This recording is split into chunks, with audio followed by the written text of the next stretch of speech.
She's kind of her coming home from routine. work. She didn't drive, so she took MARTA.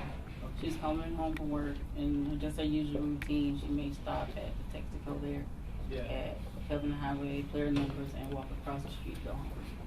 And she lives right there, or? Yes, yes. So she's made this walk and done that 4 years. County? Yes, yes. How many years would you say?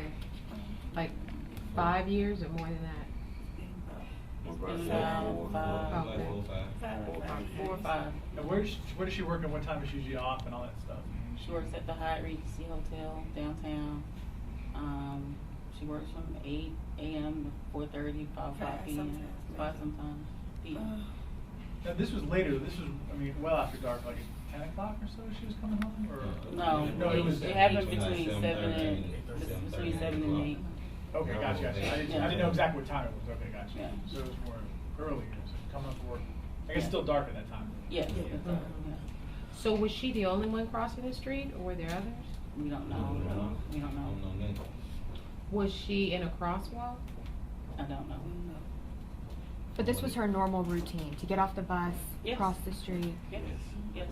But from what it looked like, from when I was around by the accident, it looked like my mother actually made it across the street. It looked like somebody would come in the apartment and hit my mother. Like she got hit in that turning lane. Because I rolled past it twice. So it looked like whoever was coming in the apartment hit my mother and kept going. That's what I think. So what are your thoughts on somebody that would hit a person and keep going? It's horrific. And it's hard and definitely heartless, because for anybody's parent, loved one, you don't want them to go that way. And we do have a law here that says stop. Just pull over and stop and call authorities, and that's all. And that's all we wanted, just someone to stop for her, because she's a mom, she's a grandmother, she's an aunt, she has family, people who love her, and we loved her dearly. And obviously this time of year too. Were you guys getting ready to have a big family dinner tomorrow? Yeah. And she's never the type to cook, but she had my aunt helping her make Thanksgiving dinner. Because she wanted to. Because it's typically one of the kids or families she'll go over to for the holidays. But this year, she wanted to do the Thanksgiving at her house. She was gonna have y'all over there. Wow. And, Yes. Yes. Wow. Yeah. Just tell us about Linda. Tell us about kind of her life and kind of what kind of woman she is. She's from Atlanta, born and raised.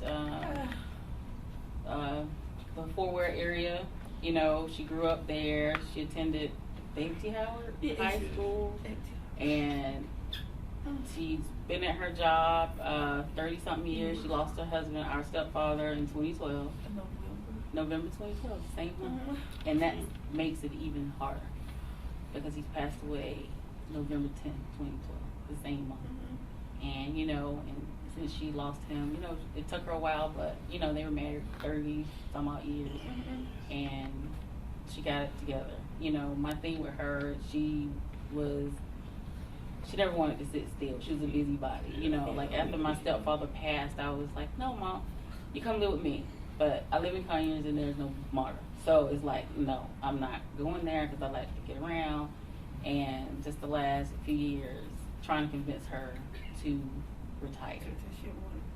And she wouldn't do it. And I was like, Mom, she finally went part-time. 4 days a week. She just wanted to be active.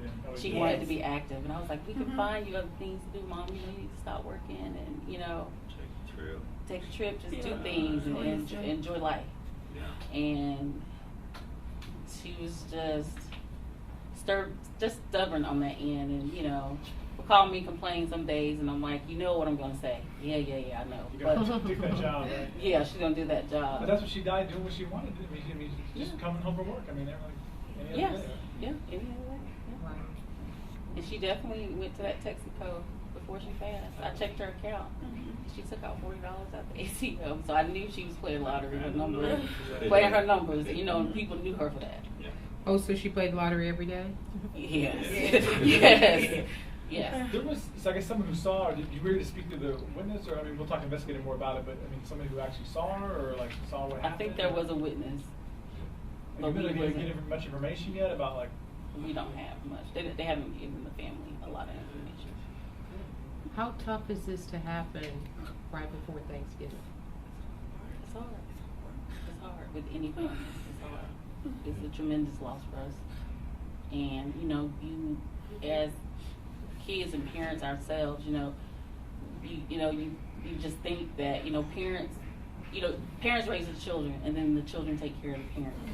And you don't think about losing your mom at 68 to something like this. You know, you think about, you know, if she was ill, if she was sick and, you know, unhealthy. You know, when your parents get older, those are things that you think about, illness and natural causes.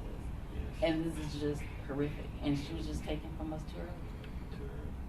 Too early. And we're gonna get the story out there. So, what's your message for the public? I mean, if they Someone saw something. Covington Highway is a busy intersection. Covington Highway and Young Road. There's accidents there all the time.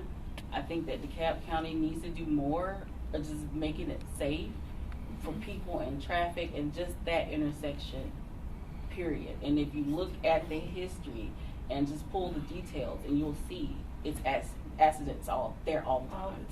And they just have to do it better. I mean, it's more, you know, communities come in there, you know, everything is, you know, going through processes in Atlanta where people, you know, businesses and buildings, and they just have to make that area just more safe. And I was always concerned for her going across that road because, you know, even just driving to her place, I'm like, wow, you know, you could be trying to make that left turn to go into apartments and people are just speeding through that light at Young Road. And it's like, they don't care. They don't care whether it's morning rush hour or just any regular weekend. It's dangerous. And you think this person obviously, like, they knew what happened and they Of had course. this on their soul. Of course. It was, seeing her, it was a horrific accident. So they know they need to come forward because if it was their loved ones, they would want the same justice. You could have just stopped. You know, you just could have stopped and just waited. And, you know, that's the part that's getting to us the most because we lost our mom in that way and they could have just stopped for her to stop because she's loved. She will be missed. She has family. And she just wasn't nobody. And they just drove off. Like, I'm going. I don't care how nervous or how scared you are. You know, I can barely hit a squirrel without stopping. Like, oh my God. You know, any kind of animal. And you just treat my mom less than that. Yes. Just again, tell us what you want people to remember about your mom, for those that didn't know her. She was loving. She was well liked. And everybody that know her, yes, she loved her kids. She did love her children. She loved her family. She loved her work. She may have complained about it, but she was there every day, dedicated. And she was just truly a good person. Her friends, everyone. And if anybody tell you about her, they would tell you how sweet and kind she was. You know, just a beautiful person. Definitely a beautiful person. And I just want justice for her.